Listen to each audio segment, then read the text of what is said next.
बिस्मिल्लाहिर्रहमानिर्रहीम। रायमा न्यूज़ के साथ रियाज अहमद जखड़। पाकिस्तान में आए रोज़ नित नई कहानियाँ बनाकर मेन स्ट्रीम मीडिया के ज़रिए आवाम के जहनों को नया बयान देने की कोशिश की जाती है और असल हक़ाइक़ से मुंह मोड़ लिया जाता है, पर्दा हट जाता है, क्योंकि वो बातें वही चलना शुरू हो जाती हैं।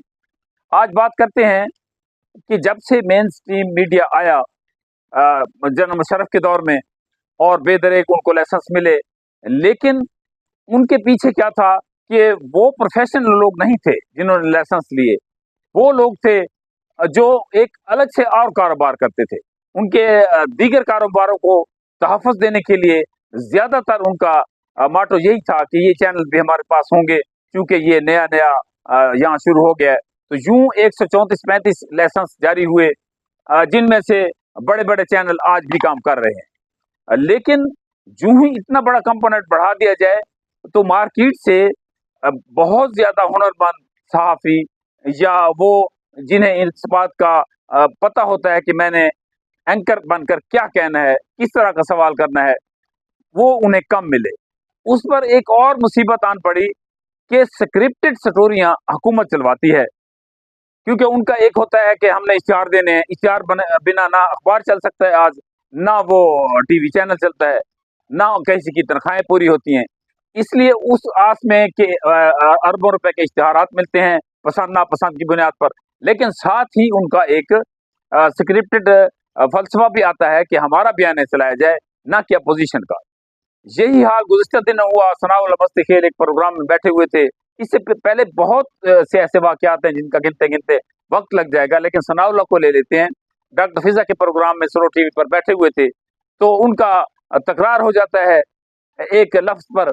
वो कहते हैं कि आपने ये नहीं कहना, वापस ले लें। उसका वो बाइकाट के चले जाते हैं। पहले भी इस तरह होता रहा है। हमें इस वक्त जितना भी मेन स्ट्रीम मीडिया है, या तो वो स्क्रिप्टेड पढ़ना बंद कर दे और ऐसे हुनरमंद, ऐसे आला पाए के उनके पास सहाफ़ी मौजूद है पाकिस्तान में, जिन अब नए पढ़े लिखे आ गए हैं, बैरून दुनिया से जो है ना वो ट्रेनिंग करके आते हैं, अमेरिका से, यूरोप से, दीगर इस्लामी ममालिक में जहाँ जहाँ ट्रेनिंग सेशन होते हैं वहाँ से आते हैं। तो उन्हें अब इस बात में कोई नहीं है कि वो पाकिस्तान का तमाम तकरीबन एंकर जो है वो मुकाबले का है, चाहे वो बड़े से बड़े अल जज़ीरा में जाकर बैठा दें या BBC में। क्योंकि वो ज़माना जैसे यहाँ खबर सुनने के लिए 80 की दहाई में रेडियो के इर्द गिर्द लोग इकट्ठे होते थे कि BBC का खबर लगनी है। इसी तरह उसके बाद का जब PTV था और उसमें उसकी क्रेडिबिलिटी थी कि उसमें कोई गलत खबर नहीं होती थी, तो 9 बजे वाले खबरनामे के इर्द गिर्द भी ट्रैफिक जाम हो जाती थी और ड्रामों के लिए भी ट्रैफिक जाम हो जाती थी। लोग उसी टीवी के आगे खड़कर देखते रहते थे। हमें उस पर वापस लाने के लिए इन तमाम अवामिल को सोचना होगा, वरना आए रोज यही होगा कि आप एक मेहमान बुलाएंगे, वो कुछ कह रहा होगा और जिसके पास ये स्टोरी मौजूद है वो अपनी हार्श गुफ्तगू से कुछ और कह देगा, और यूं ये जो है ना वो जो एक हमारे मीडिया का दुनिया में असर जा रहा है और दुनिया में उसका जो चेहरा पेंट हो रहा है वो गलत हो जाएगा। इसकी रोकथाम के लिए पैमरा के इदारों को, रेगुलेटरी अथॉरिटी को और साथ ही इन चैनल मालकान को और उनके काम करने वाले तमाम को ऐसे वसी और सेशन कराए जाएं जिनमें उन्हें ली जाने वाली ट्रेनिंग के साथ साथ यहाँ भी ट्रेनिंग दी जाए।